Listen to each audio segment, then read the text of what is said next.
स्वागत है दोबारा से गुड मॉर्निंग इंडिया के इस खास अंक में।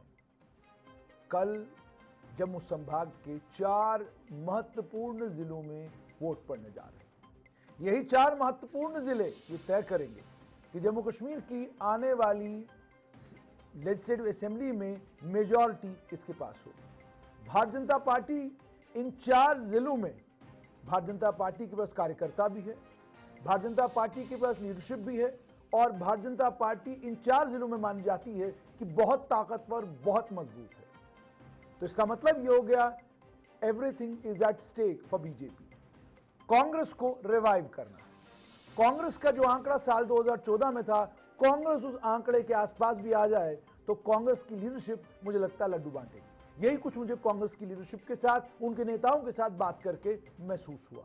नेशनल कॉन्फ्रेंस का जहां तक ताल्लुक है, वो बिल्कुल आश्वस्त हैं कि 8 अक्टूबर को जब ईवीएम खोली जाएंगी तो नतीजा नेशनल कॉन्फ्रेंस के हक में होगा और जम्मू कश्मीर की अगली सरकार नेशनल कॉन्फ्रेंस इंडिया अलायंस के साथ मिलकर बनाएगी। ये कहानी अभी तक है। उसके बाद पीडीपी वर्चस्व की लड़ाई लड़ रही है।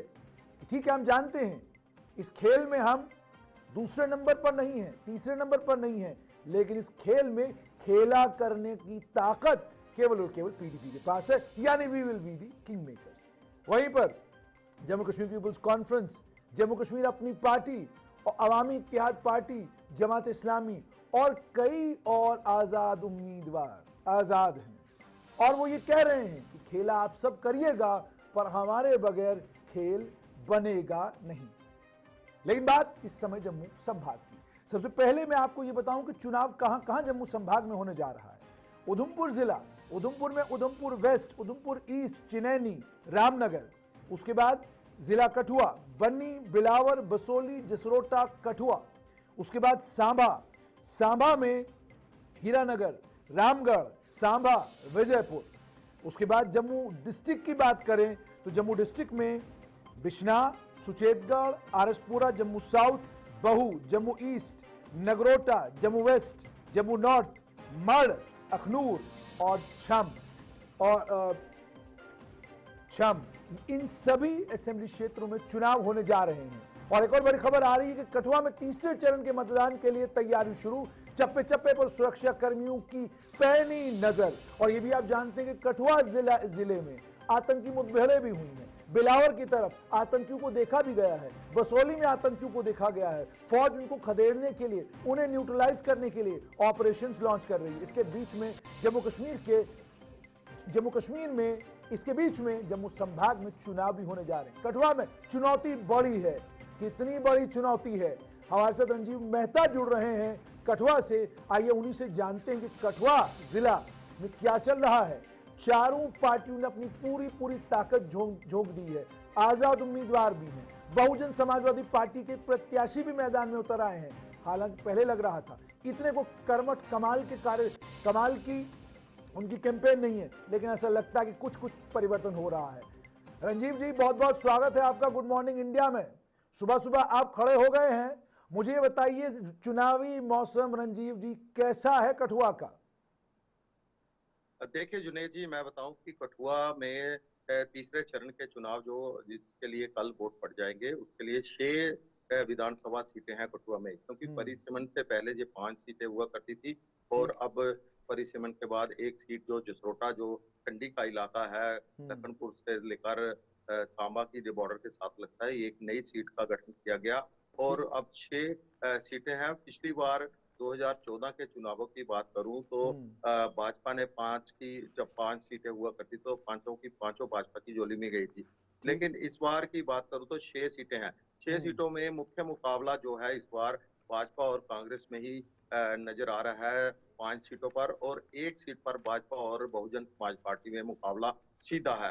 क्योंकि लगातार कठुआ शहर की बात करूं, जब से कठुआ की सीट जो है वो आरक्षित हुई है, वहां पर भाजपा और बसपा का जो इलाका है और काफी कड़ा मुकाबला देखने को मिल रहा है। वहीं हीरानगर में भी कांटे की टक्कर जो है चल रही है। हालांकि भाजपा की ये परंपरागत सीट रही है। पिछले 2080 से बात करूं तो ज्यादातर भाजपा ही यहाँ पे जीती है, एक या दो बार कांग्रेस को यहाँ पे जीत हासिल हुई थी। वहीं कठुआ बिलावर की बात करूं तो बिलावर में भी भाजपा का लगातार पिछले 2 दशकों से लगातार अच्छा प्रदर्शन चल रहा है और भाजपा की वहां पर अच्छी पकड़ बनी हुई है।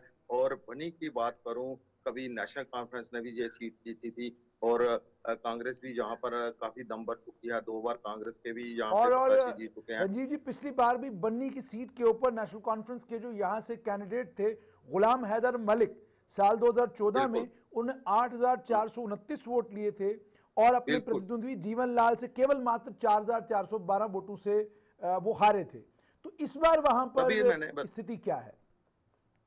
इस बार जो वहां पर कांग्रेस और नेशनल कॉन्फ्रेंस का गठजोड़ है, तो उसके चलते एक नेशनल कॉन्फ्रेंस या उम्मीदवार नहीं वहां पे मैदान में है, सिर्फ कांग्रेस का ही है। वहां से कांग्रेस के एक महिला युवा नेत्री को वहां पे मौका दिया है। तो डीडीसी चुनाव में भी उसने अच्छा प्रदर्शन किया था लेकिन हार गई थी। लेकिन इस बार उनको कांग्रेस ने 1 डेढ़ 2 साल पहले ही उनकी जो विधायक की सीट है वो घोषित कर दी थी, वो वहां पर लगी हुई है।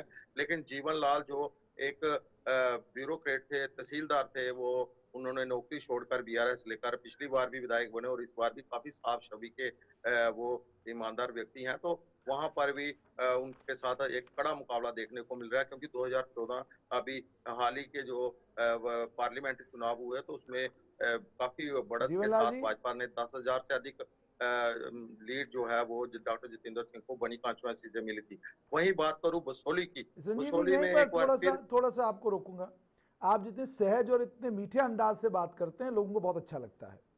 तो आप किसी सहज अंदाज में मैं आपसे ये जानना चाहता हूं, चौधरी लाल सिंह साल 2014 में 29,808 वोट लिया था उनने, और अपने प्रतिद्वंदी देवेंद्र सिंह को उन्होंने 17,801 वोटों से पराजित किया था।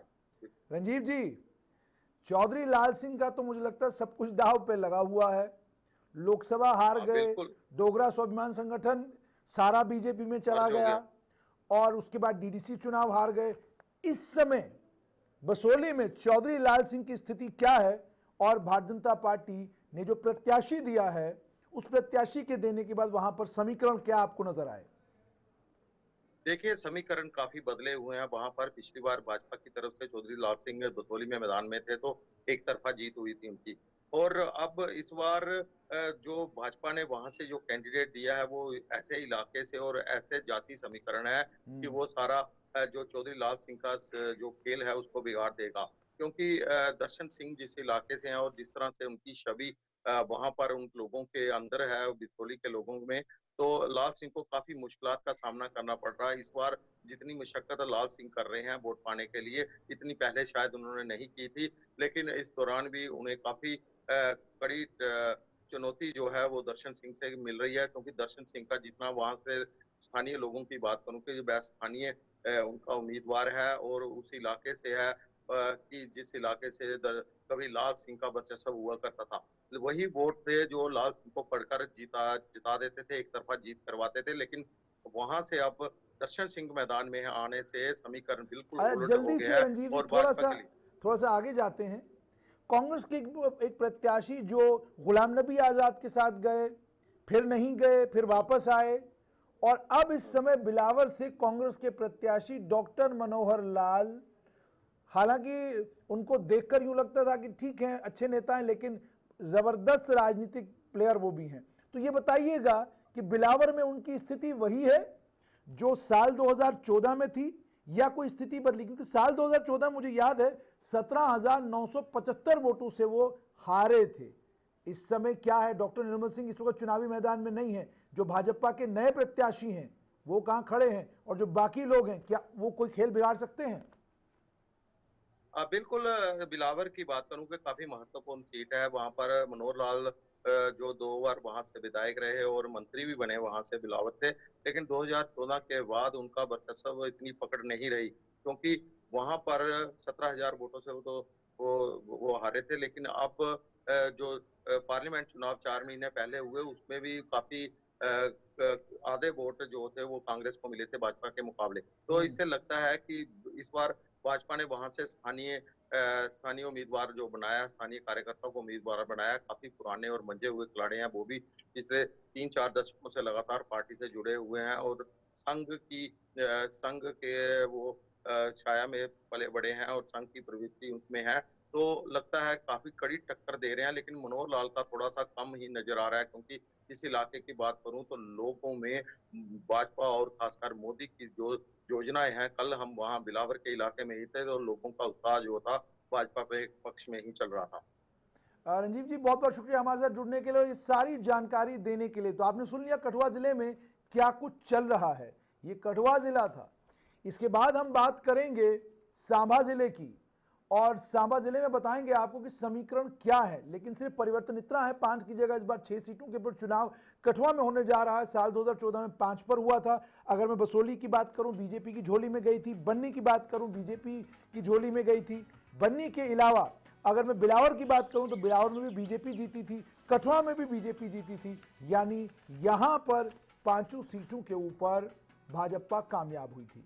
तो क्या है सांबा के समीकरण, सांबा में क्या कुछ हो सकता है, और महाराजा को लेकर जो टिप्पणी राहुल गांधी ने की, क्या सांबा में उनको वो भारी पड़ेगी, इस पर बात करें।